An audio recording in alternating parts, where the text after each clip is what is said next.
Okay, good morning all of you. Any questions from last classes? Or otherwise, let's get started. Good morning.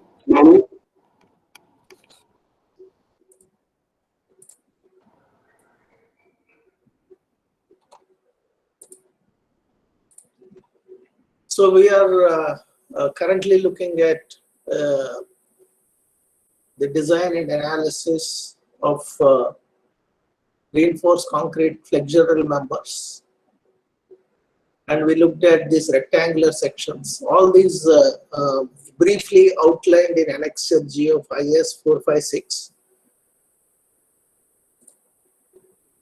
All the related relations are given here, and how they are obtained and other things we looked at in detail for this rectangular sections without compression reinforcement.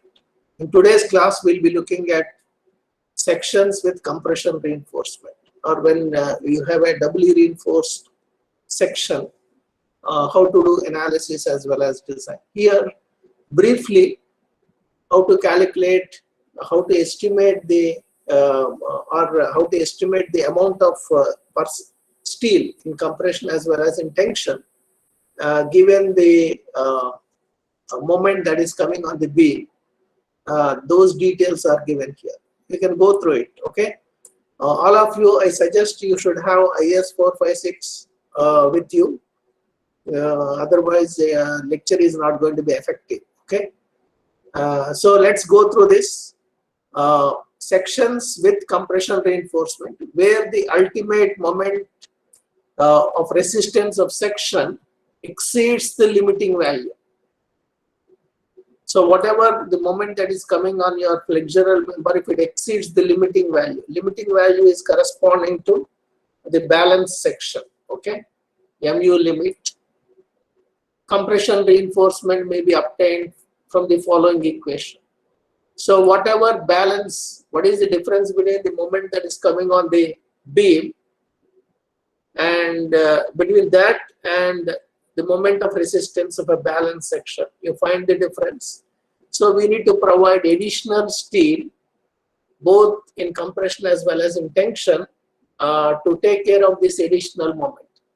So the additional moment is calculated like that. This one, MU, is the moment that is coming on the flexural member.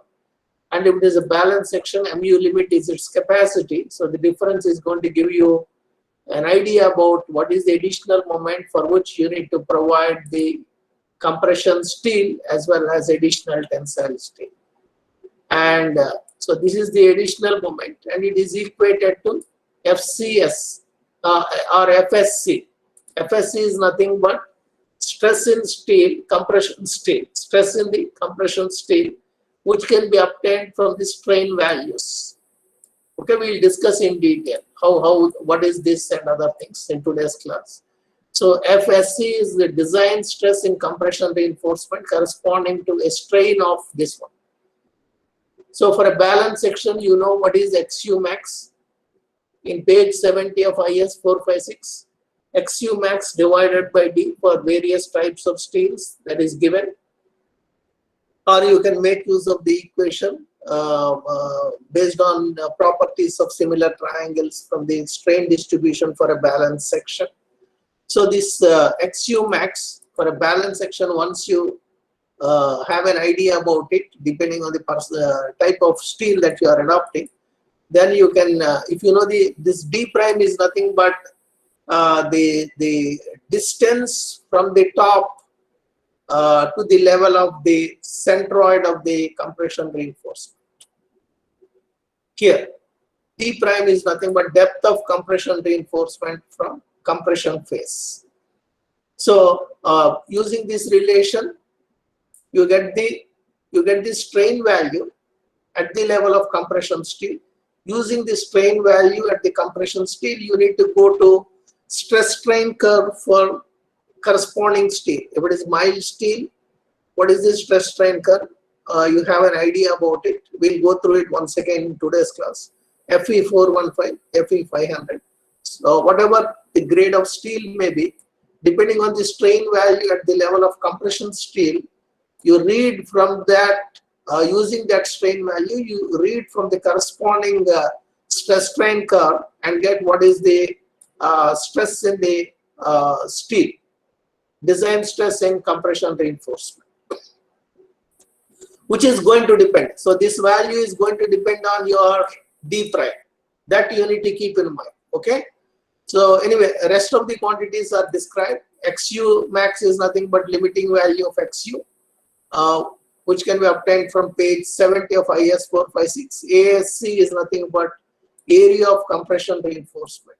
So once you get FSC and rest of the quantities are known, this is the balance moment for which you need to provide the additional steel, and the amount of steel, area of steel is this quantity, and this is these are geometric parameters. D is the effective depth, the D prime is the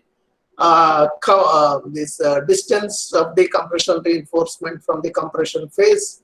So once all these are known, you can find what is the compression steel, area of steel in compression. Please note that it is not just enough to provide this steel. You need to provide additional tensile steel to form a couple, resisting couple. Okay. So what is the amount of that steel? That can be calculated once you know this area of steel in compression. All these concepts, whatever I just mentioned, additional steel in compression, to develop the additional moment, you need to provide additional steel in tension. All those concepts are what you have learned in your working stress method. Same thing. Okay. So once you get this area of compression reinforcement, you find the additional steel in tension that is given by this one. That is given by this equation, additional steel. AST2 is ASC multiplied by FSC divided by 0.87 F1. This is nothing but how you got this, how this equation is obtained. What is the additional compressive force? To balance that, you need to add additional tensile force. How do you get force? Force is nothing but area times stress. So ASC is the additional compressive steel that you provided, compression steel. So multiplied by stress in the steel in compression, design stress, should be equal to additional tensile steel you are providing multiplied by its yield value. What is the yield stress for that corresponding steel? So area multiplied by stress. So by equating area in tension to, or area in tension to area in, or the total tensile force to total, or additional tensile force to additional compressive force, you get this relation. So this is AST2. What about AST1? AST1 is nothing but its area of steel corresponding to a balanced section. So total amount of steel is going to be AST1 plus AST2. Okay. Anyway, this is in summary for doubly reinforced concrete section design. So let's go in detail and how to estimate these strains and other things. We'll go in detail and look those details in today's class. Okay. And you also need to have your SP16 with you. SP16 should be there with you. This all the details are given here in page 12 of SP16 for doubly reinforced section. Okay, doubly reinforced section is a section in which you provide steel in compression region as well. First of all, why we go for doubly reinforced section? When there is some constraint, from architectural point of view or some other reason, or the depth of the beam is becoming too large. For those kind of reasons, we are going to provide, or we are going to go for this doubly reinforced section. To reduce the depth, you provide some additional steel in the compression region so that your depth is going to get reduced. The other reason why we go for this doubly reinforced section, when there are chances of reversal of loads, like in wind or earthquake kind of situation, when there is a possibility of reversal of loads, then we want to have some steel in compression region as well. Okay, so under these conditions, you may be going for this doubly reinforced section. So a doubly reinforced section is shown here. Okay, and strain diagram is shown. Strain in extreme fiber, in all these based on the assumptions we started out this limit state method. Extreme fiber strain in the extreme fiber in compression in concrete is limited to 0.2035, and strain in the steel shall not be less than 0.87 Fy divided by Es plus 0.202. And strain at any distance. Strain at any distance you can, based on this linear interpolation. Strain is varying from 0 here to strain and the extreme fiber of 0.2035. So how this strain is varying linearly? You can, if you this d prime is nothing but distance of the CG of the compression reinforcement from the compression phase. Depending on this d prime value, strain at the level of compression steel can be obtained using this relation. So please take a note of this relation. If d prime is equal to 0, then strain is going to be 0.2035. If d prime is equal to x max, xu max, if your d prime matches with your xu max, then strain is going to be 0. So you can cross check whether this relation is correct or not by plugging in the extreme values. Okay, I hope you have taken note of this figure, strain diagram, because for today's class, whatever we are going to cover, this idea about this strain diagram is very, very important. So now let's go further. So this is the same thing presented in a slightly different manner. Area of steel is denoted with AST, and area of steel in compression ASC. D prime, I explained to you what is D prime. D minus D prime. This is what the lever arm for calculating the additional tensile steel or additional compression steel or steel in compression. We'll be making use of this this lever arm distance. Okay. Please note that AST1, AST2 only for calculation purposes we separate them, but finally we are going to provide the total area of steel here. So this total AST is, or this AST is nothing but AST1 plus AST2. Okay. So please take a note of this figure, and this is the strain distribution. The details, whatever the previous figure that is given in SP section which I presented, there clearly the expression for this epsilon CS is given there. Epsilon CS is nothing but strain in concrete at the level of compression steel, or strain in compression steel. Okay, take a note of this figure. And this is the section. This is the doubly reinforced section. This section can be separated into a balanced section. Here, this figure is corresponding to a balanced section. For balanced section, what is this stress diagram? What is this stress diagram that you already you have an idea? Please note that this is singly reinforced balance section. So this AST is splitted into AST1 plus AST2. So the first part is to calculate this AST1 as though it is a balanced section. The stress distribution. Please see the stress distribution diagram. The strain is here. The strain is going to be. Please note that this is stress diagram. Strain is going to be 0 at this level, and strain is going to be 0.2035 at this level, and where this transition is going to happen. Please note that this distribution is comprising of a parabolic portion and then straight portion or a rectangle portion. So where that transition, that point corresponds to 0.202 strain value of 0.202. All those details are not indicated here because for It's not necessary to repeat all those things again and again. So, but I'm explaining you all the details. You please take a note of it. Strain at this level. Strain at the level where this parabolic region is going to go become as a straight line, or you can say as a rectangular portion. That strain at that level is going to be 0.202.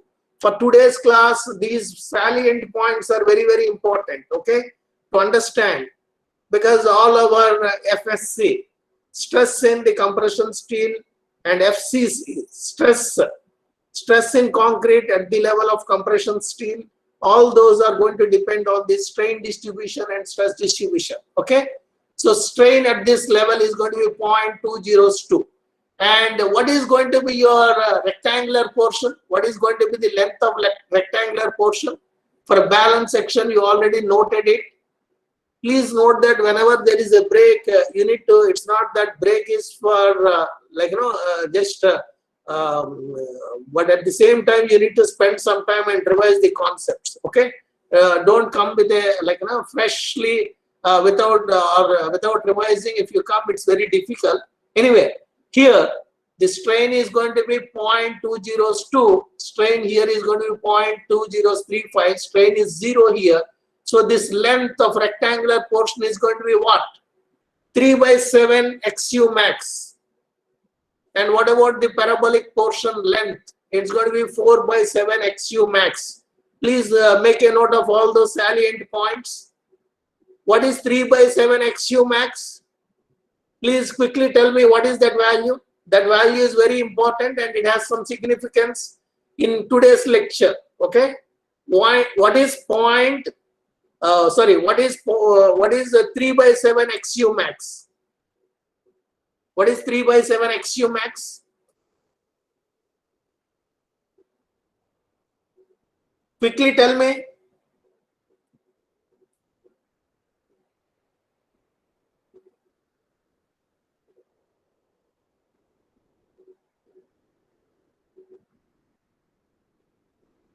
One of you have to tell what is 3/7 XU max.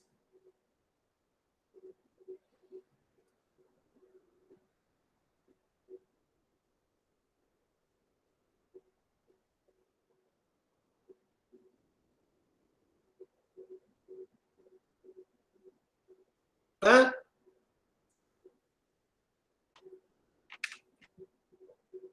You're not responding.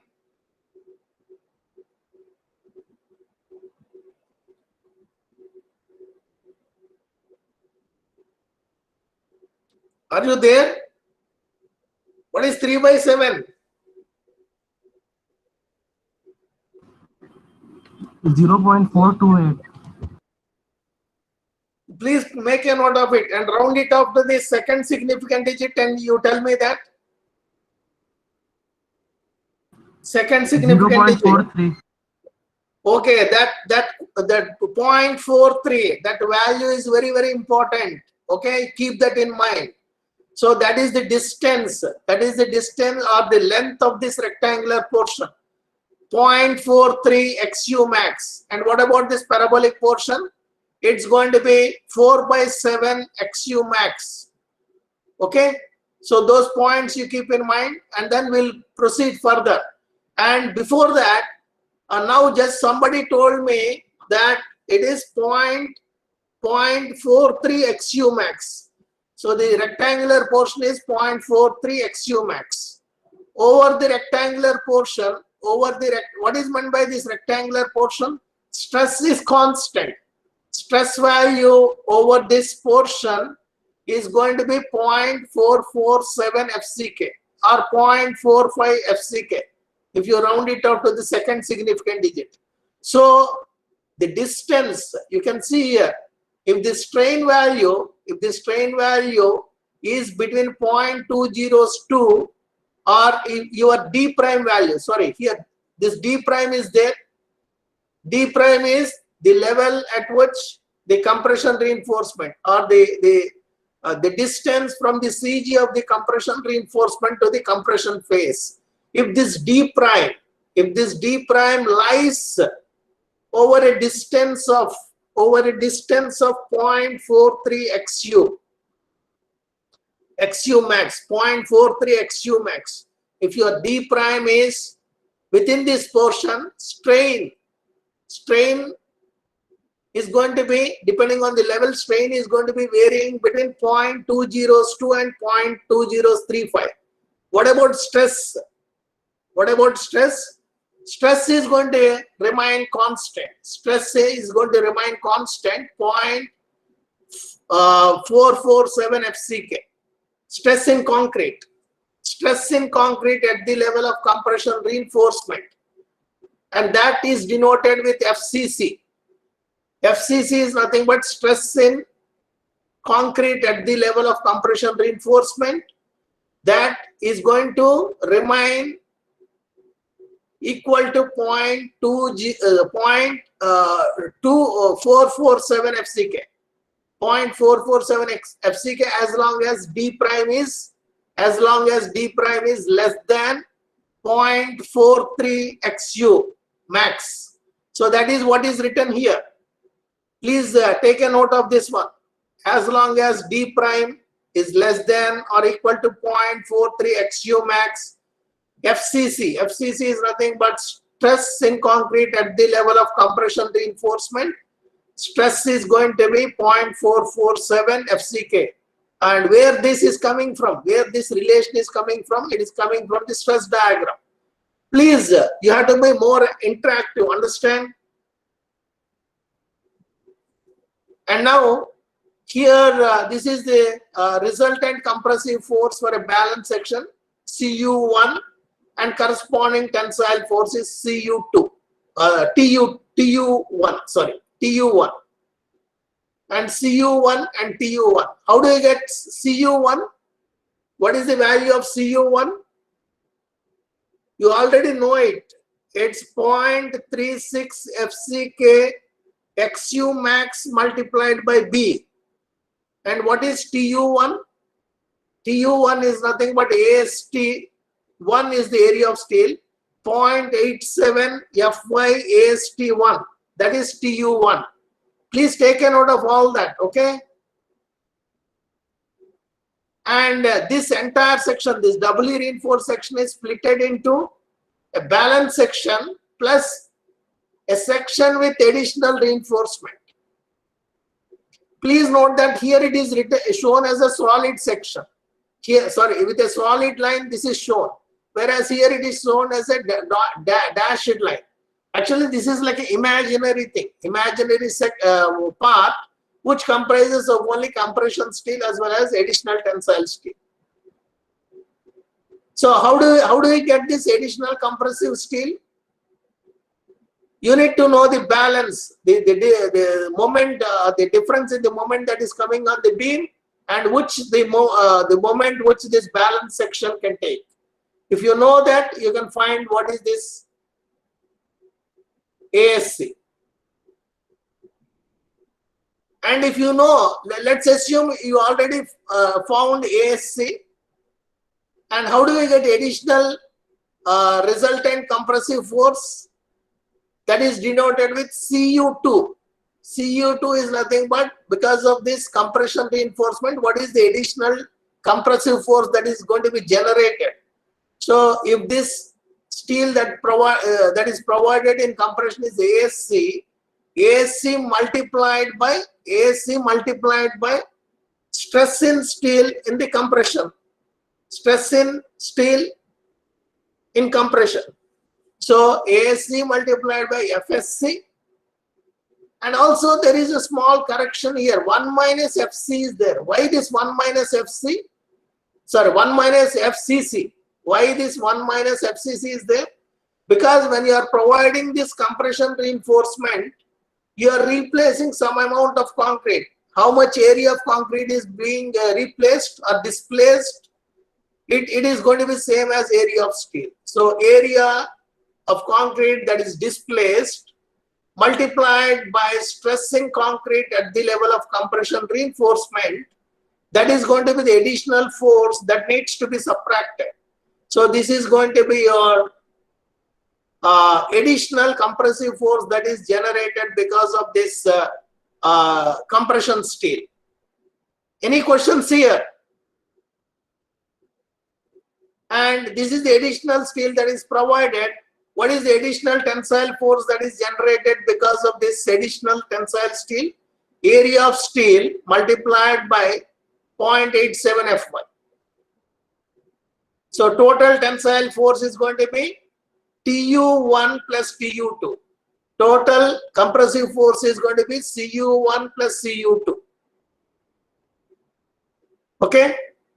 Anyway, our focus is, please note that this first part, this is the actual beam we need to design. This beam, for our convenience, we split it into two parts.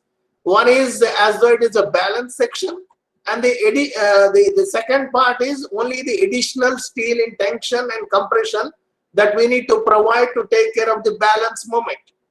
Okay, so this first part, there is not much to discuss. Already, if you know how to design a balanced singly reinforced section, you know this one, only this part. So how to get this ASC, how to get this AST2, that is what we need to discuss. So how to get that? So based on whatever explanation I gave you, additional tensile force should match with additional compressive force.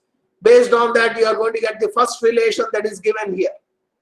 Additional tensile force should match with additional compressive force, because compressive additional means additional compressive force is coming because of this compression steel. Okay, so the first relation is that.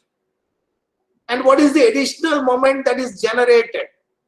MdA, additional moment generated because of these two, these additional steel provided in compression as well as additional steel provided in tension. You take one of the forces, either Cu2 or Tu2, and multiply it with the lever arm. Then you are going to get this relation. This is with respect to the tensile, additional tensile steel, and this is with respect to the compression steel that is provided. Any questions related to these relations, you please let me know, and I'm going to wait here for a few seconds. Okay, please let me know if any questions are there in this slide. Sir, can you once again explain how you got Cu2? Huh? U2. Sir, Cu2. Cu2. Cu2 is nothing but, please note that this is a doubly reinforced section. First, you need to be clear why we are going for a doubly reinforced section. We are going for doubly reinforced section because the depth, there is some restrictions on the depth.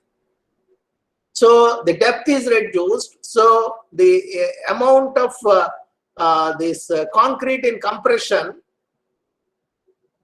okay, is unable to resist the moment that is coming. So we need to compensate with some amount of steel, because steel occupies less area but has more strength than concrete. So the additional additional moment that is coming, we are actually trying to take care of it by providing additional steel in compression. But it is not enough just to provide additional steel in compression, because if you want to form a resisting couple, you need to provide additional steel in tension as well. And now coming to this ASC. ASC is nothing but area of steel that is provided in compression. And one important thing is, what is the level at which you are providing? What is the distance of the CG of the compression reinforcement from the compression phase D prime? That plays an important role, because our stress diagram is like this, going from having a parabolic variation as well as a rectangular variation.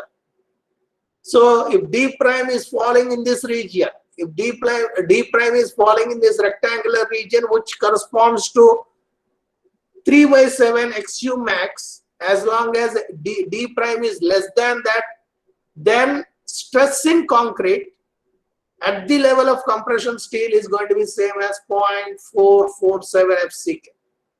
That is this relation. Okay. And now, assuming D prime is lying here, now we can calculate ASC. ASC is area of steel in compression. And FSC is the stress in steel in compression, which is going to come from, we need to read from the stress strain diagram for corresponding steel, which depends on the strain value at the level of compression steel. Strain value at the level of compression steel, how do you get it? I told you just now, showing you SP16, and I asked you to make a note of this relation. Okay? Using this relation, whatever D prime is there, depending on whatever D prime value, you can find what is the strain at that level.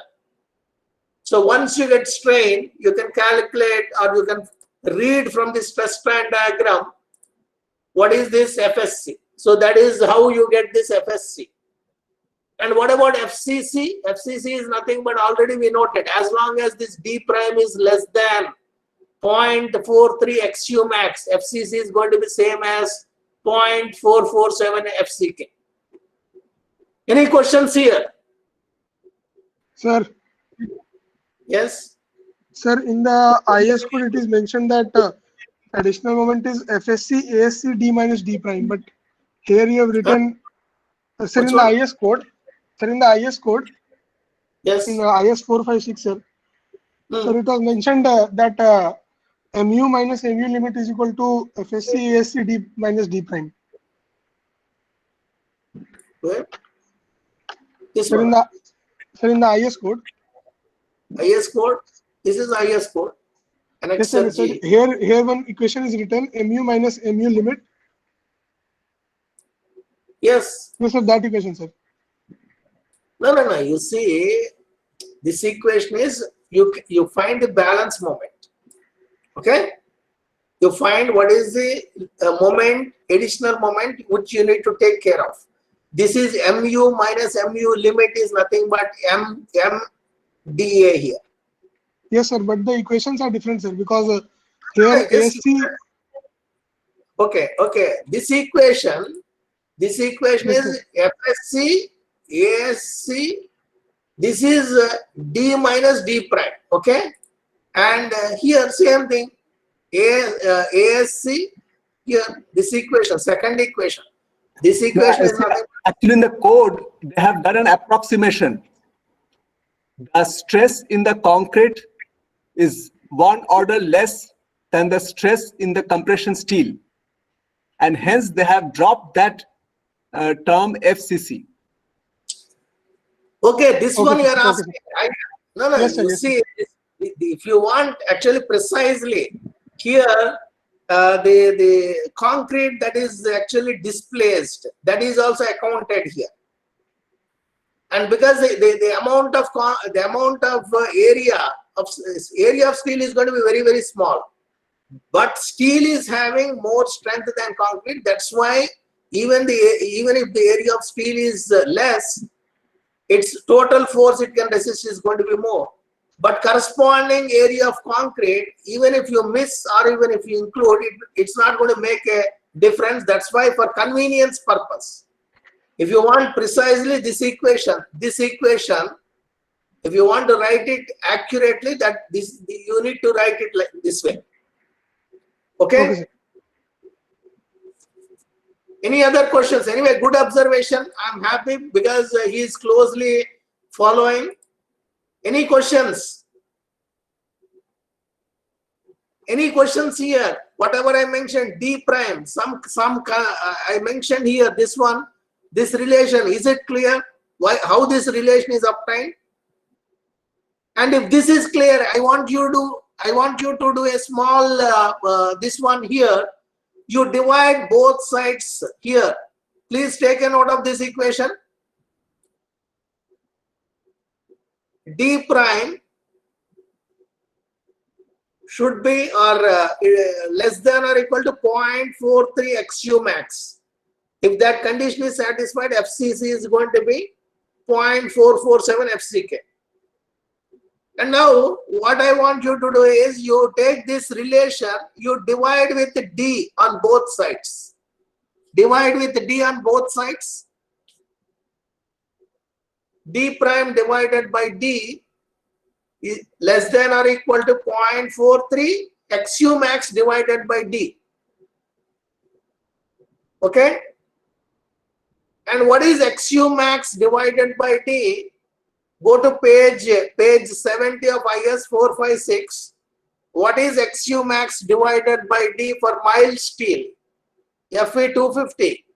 What is XU max divided by D for Fe 250? What is that value? Please tell me.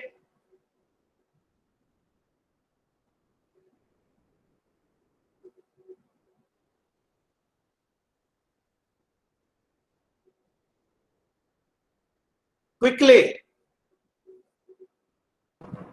0.53. Now you substitute that. You tell me what is 0.43 multiplied by 0.53.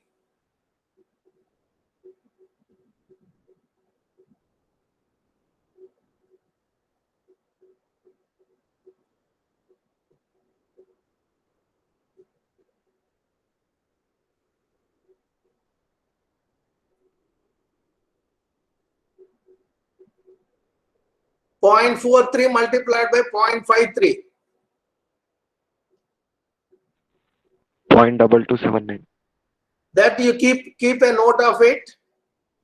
Please keep a note of it. That is, so now the same relation, if it is mild steel, now whatever you got, D prime divided by D should be less than or equal to whatever you just mentioned, 0.43 multiplied by 0.53.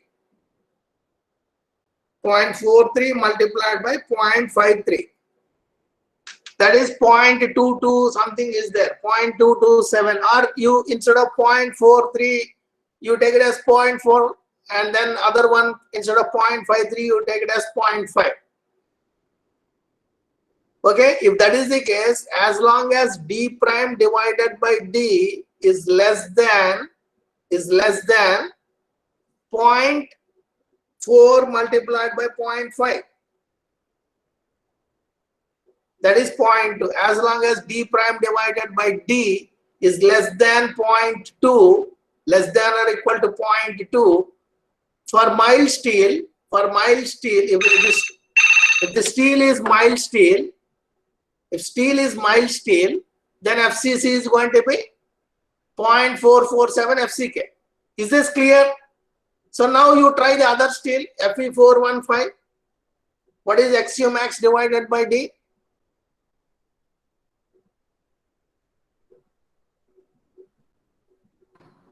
.48. You please make a note of it.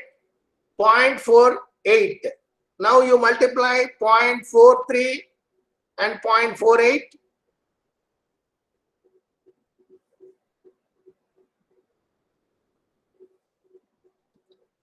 I don't know, others are not responding. Only one of the student is responding. Anyway, it's good one is responding, because we cannot take everybody's voice here. But I hope others are following. So now you tell me what is D prime divided by D for Fe415? That is going to be 0.43 multiplied by 0.48.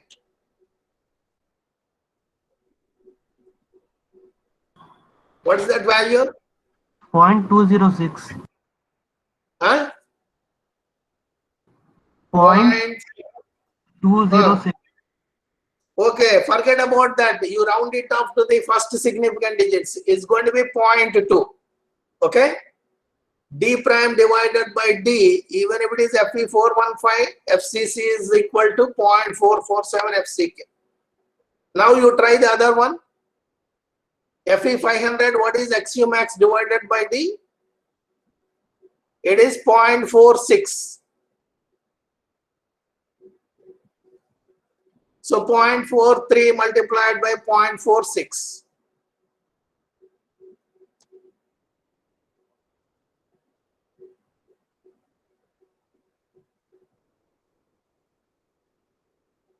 What is that value? 0.22. Anyway, you see, you noted all the three corresponding to all the three steels. Fe4 250 you noted, Fe415 you noted, Fe500 also you noted, and you round it up to the first significant digit for all these cases. So it's going to be D prime divided by D, or the ratio of D prime to D, as long as it is less than 0.2.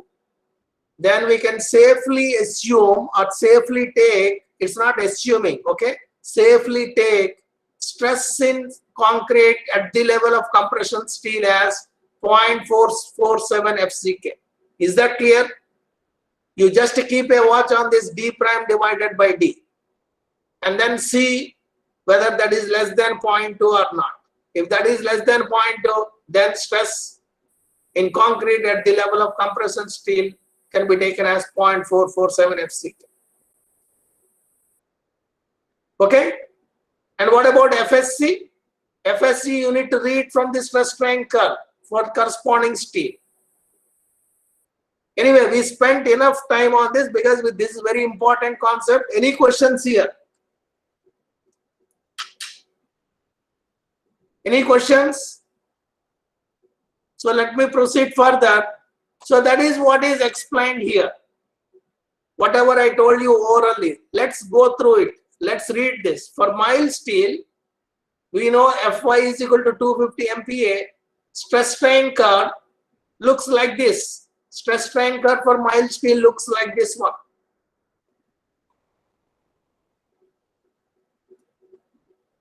Take a note of the salient points. This is the yield strain. Yield strain for mild steel is 0.87 Fy divided by Es. And once yield strain is reached, the stress strain curve is going to become flat, and this is the characteristic curve. Apply partial safety factor, you are going to get the design curve.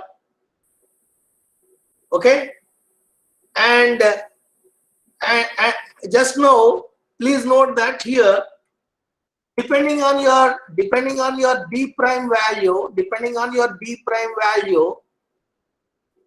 you can find what is the strain at the level of compression steel. Strain is varying from 0 to 0.2035. SP16 is giving the relation. SP16 is giving this relation. So whatever D prime value is there, you substitute that, and if you know the grade of steel, XU max is known, or you can rearrange this equation. You can rewrite this equation in terms of D prime divided by D. Whatever, based on whatever we just discussed, you divide this equation with the D and multiply with the D. And for different steels, you substitute what is XU max divided by D.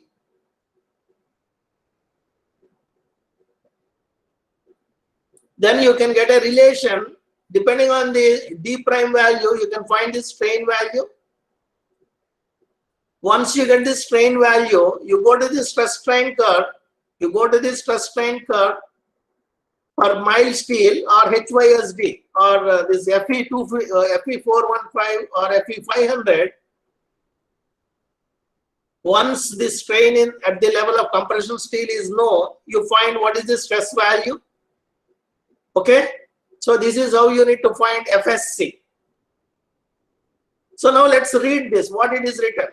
For mild steel, Fy is 250 MPa, stress strain curve is shown, whatever we have seen just now, indicates stress remains constant with increase in strain beyond the yield point. After the yield point, after the strain value of 0.87 Fy divided by Es, stress is constant. And stress value is 0.87 Fy. Whatever strain value may be. Once the strain exceeds this value, whatever strain value you have, stress is going to be 0.87 Fy. Okay? Stress strain curve indicates stress remains constant and stress remains constant with increase in strain beyond the yield point for values of d prime divided by d up to 0.2.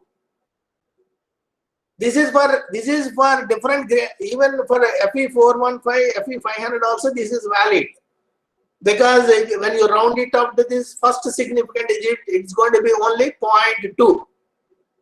So for values of d prime divided by d up to 0.2, FCC is equal to 0.447 FCK. So there is no discussion about this. You just check d prime divided by d, and if it is less than 0.2, you safely take FCC as 0.447 FCK. But only problem comes with this stress in compression, stress in the steel in compression, FSC. If steel has yielded, then you take it as 0.87 Fy. If steel has not yielded, then you need to read from here. Anyway, if you take any section, okay, if you take any section which is designed properly, strain in steel is going to be in this region, not here. Okay, so let's read this. What is this 0.87 Fy for mild steel that is given here? Okay, and when the reinforcement is HYSD steel, FE415, FE500, the stress in compression steel, FSC, can be obtained. You need to obtain from here. Once you know the strain at the level of compression steel from SP16, this relation, as I just mentioned, this relation you can, if you want, you can rearrange it in terms of d prime divided by d for various types of steel. So once you get strain in compression steel, strain at the level of compression steel, you go to the stress strain diagram for the corresponding steel and read the value of stress in steel, FSC value. Same thing even here.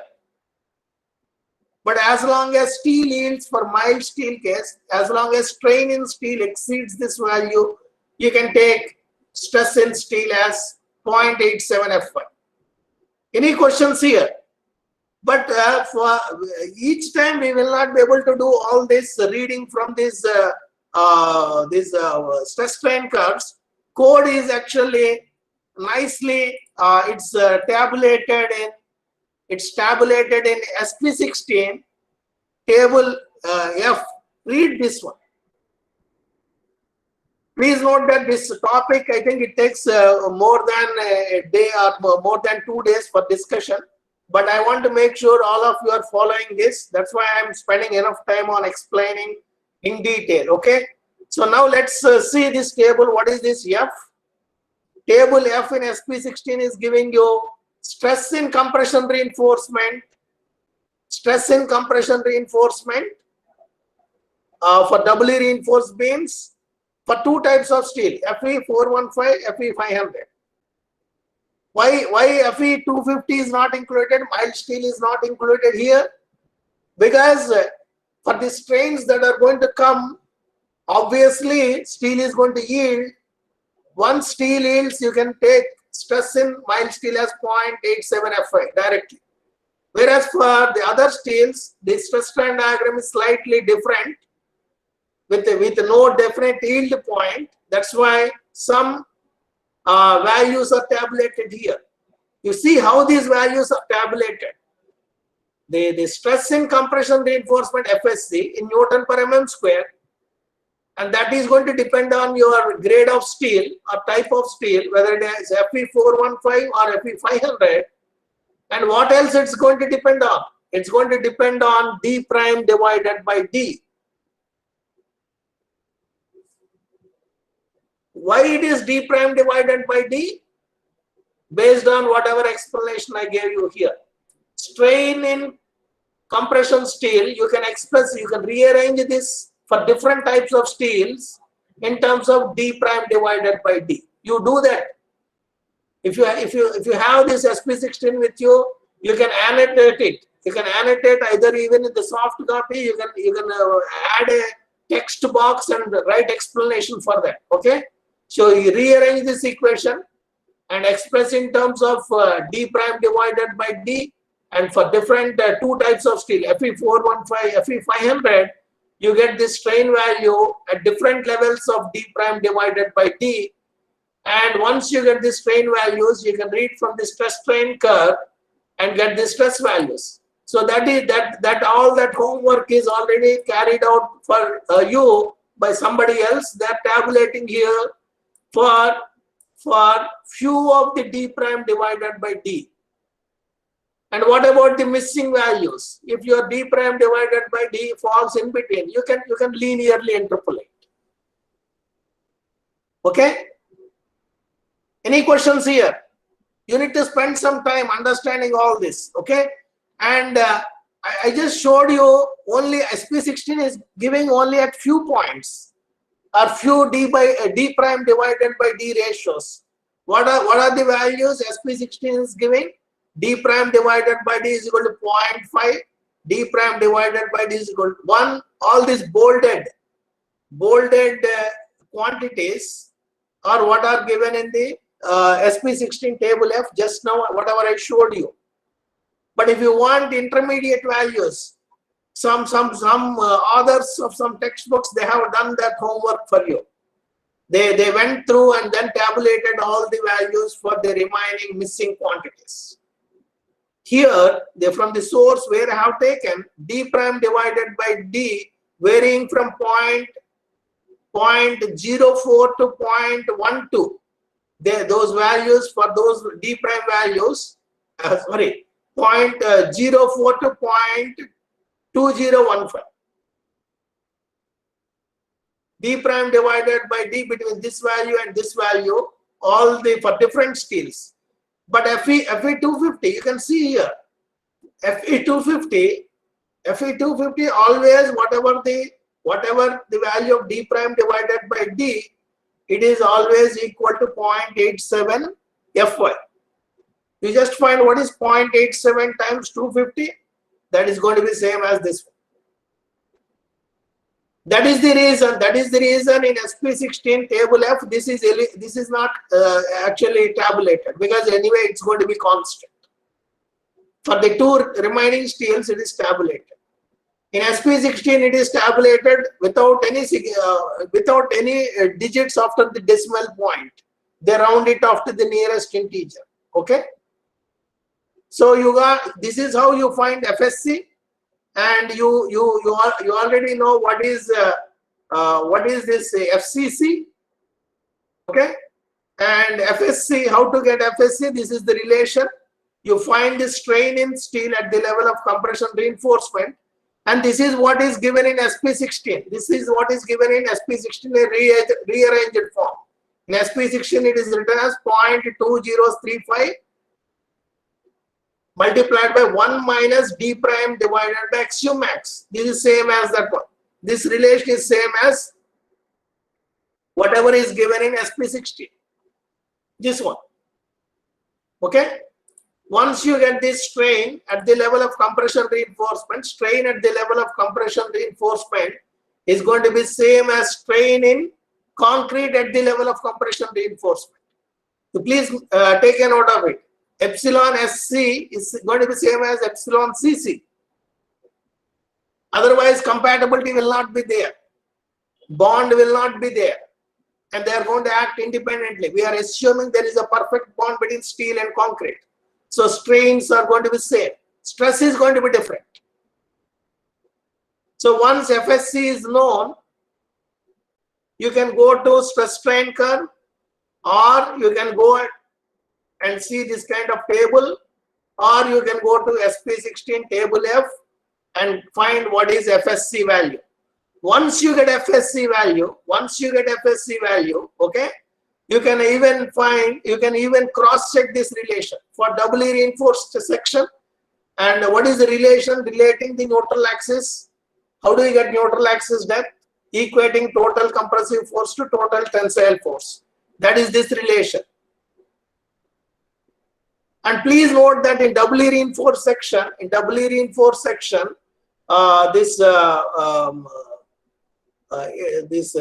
a compression in the compression region. Some part of concrete is there, and also some part of steel is also there. Okay. So if you want to find resultant compressive force, you need to put a lot of effort. Instead of that, you can calculate with respect to the compressive force in concrete, what is the moment contribution, and with respect to the compressive steel, what is the moment contribution. So that is this relation.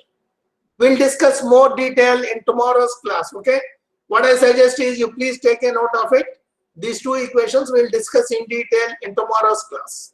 Any questions here? I'm going to stop here. Professor Amlan, you want to add something?